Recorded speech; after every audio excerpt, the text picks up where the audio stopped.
welcome back mga idol, mga ka-DIY ka-solar. Update nga pala sa nabili kong solar panel sa Shopee, 580 watts. Tingnan natin kung kayang abutin yung peak power niya na 580. Saka yung kanyang average na performance kasi hindi man laging nasa peak yung mga solar panel.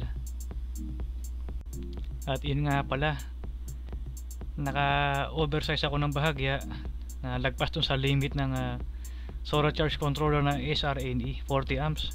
Ang kanyang limit ay 550 at ang niligay ko naman ay 580 watts. Ayun nga lang, hindi ko siya recommend, pero kaya naman kung sa kaya, dahil hindi naman lagi naka full power yung mga solar panel. Madalas ay 80% lang ang harvest. Ako kasi mahilig akong sumubok, kaya kung gusto nyong magtagal yung inyong setup ay manatili tayo sa limit na sinuggest ng manufacturer. Yan. So ayan, maganda yung panahon, testingin natin. Bandang 11 ng umaga. Kung makikita nyo yung video, ayan tatlo, pinagsama-sama ko na kasi patayo dahil nagmamadali ako makakuha yung cellphone at ma-video na yung harvest niya na yan, dahil bihira ako makikita nakasagad.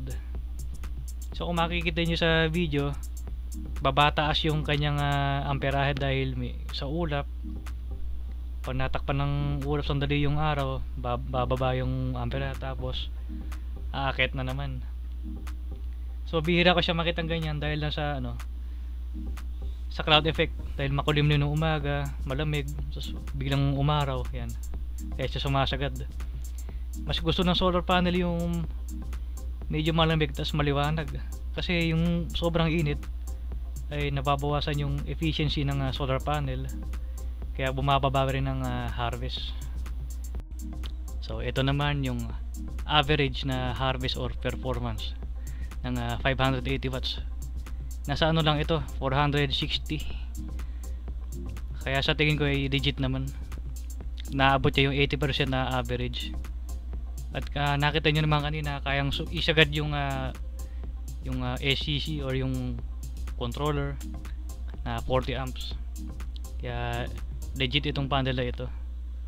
At wala naman naging problema or error. Kayang-kaya naman ng SRNE.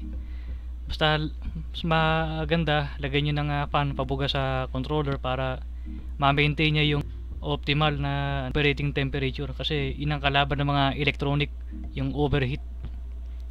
So para magtagal ay bantayan natin yung temperature. So hanggang dito na lang po at salamat sa panonood. Kung na-enjoy niyo yung aking simpleng video ay subscribe at palike na po ng video. So sa susunod na lang po ulit.